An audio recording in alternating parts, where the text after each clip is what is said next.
Morning, day after Boxing Day. So Christmas is over, but your fridge is still loaded with all the leftovers. So what to do with it? So this is sage, onion and pork for the turkey stuffing. And this is some prawns and some rainbow baby carrots. And these are harder, so I need more time to cook it. And these are leftover Yorkshire pudding. So I'm going to roast it for 5 minutes. Sorry, did I say roast? Bake it in a hot preheated oven. I think it is, yeah, it is getting hot. And then after 5 minutes, I'm going to put it in. So this is the good stuff, this is the bad stuff. Although this is lovely, yummy, so we should eat it from time to time. So now it goes here. And remember, I'm cooking in goose fat. And goose fat is one of my favorite cooking medium other than olive oil, coconut oil, and what is the other one? Butter and ghee. These are all good fat. So any non-seed fat is good because they have got less omega-6. Which is pro-inflammatory. I'm not telling that we shouldn't have omega-6. We need a little bit of omega-6 because we need inflammation, because without inflammation we won't heal any injury. So there are studies shown that if you take too many antioxidants, you actually end up harming your body. So be careful about going too much, overdo your antioxidant.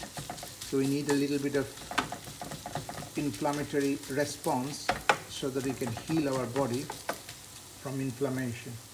So nothing is good and bad about food. It is unless it's a poison, okay, or heavy metal toxicity and stuff. The rest is all okay, but when you eat it, how you eat it, how much you eat it, that's crucial, and how often you eat it, you know. So remember, when you eat it, what you eat, how much you eat, and how often. And what's your activity level, both mental and physical, and that will determine your overall health in terms of body and mind, which you can measure, you know. Anyway, this is done, so I'm going to put my stuff. Yeah, it's reasonably hot, so I'm going to switch it off and I'm going to put it inside. We love Yorkshire pudding. I don't know why it is called Yorkshire pudding, but let me Google. Hey Google, why Yorkshire pudding is called Yorkshire pudding? On the website historic-art.com, they say, the prefix Yorkshire was first used within a publication by Hannah Glass in 1747, in The Art of Cookery Made Plain and Simple. This distinguished the light and crispy nature of the batter puddings made in this region from batter puddings created in other parts of England. I also found an answer to this question. What do they call Yorkshire puddings in Yorkshire? Do you want to hear it? Yes. On the website theculturetrip.com, they say, Yorkshire puds used to be Yorkshire puffs. While the original dripping puddings were made in a sheet before being cut up and eaten, our modern-day puddings usually come as individual serving. However, back in the day, these petite puds were called puffs. Oh, I like that much better. So from now on, I'm going to call it Yorkshire puffs. Hello, Yorkshire puffs. You'll be filled in with the delicate stuff. Really, really yummy. I think my son will need two. Me, my wife and my daughter probably will settle down with one. Anyway, have a nice, lovely day. Learn how to cook. Oh, I might sprinkle this decaying corianders to give an extra flavor. Maybe I will slice it up, the leftover. You need to be a master in using the leftovers because you don't want food waste. At the same time, you don't want to eat rotten food, right? So you need to know. And the best thing is smell. Your smell have to be like a dog. Sniff it, you know whether it is good or not good. So forget the expiry date. What is this? So this will give the crunchiness. This will give an additional crunchy flavor. And this is a lot of different texture, different flavor. And that goes onto a Yorkshire pudding. Have a lovely, lovely day. And today I'm going to research on all the British herbs. You know, I was doing alphabetical.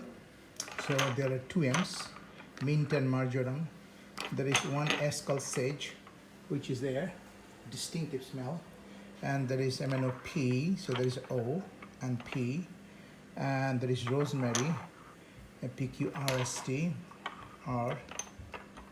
And this is garlic salt, nothing to do with British herbs. So chives, dill, mint, marjoram, oregano, parsley, rosemary, sage, and tarragon. And see, what do you see? Some people are not very careful. They're putting the levels wrong side, you know, it's kind of, I don't like this anyway.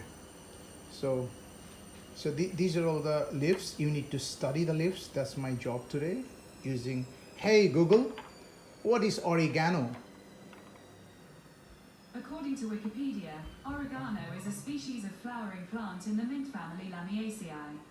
It was native to the Mediterranean region, but widely naturalized elsewhere in the temperate northern hemisphere. Oregano is a woody perennial plant, growing 20 to 80 centimeters tall, with opposite leaves 1 to 4 centimeters long. The flowers are purple, 3 Hey to Google, 4 millimeters. Stop, that is enough, thank you. So oregano is the smell that you smell in Pizza Hut when you enter, along with the smell of the burning cheese and flour. Too much of knowledge, let's eat.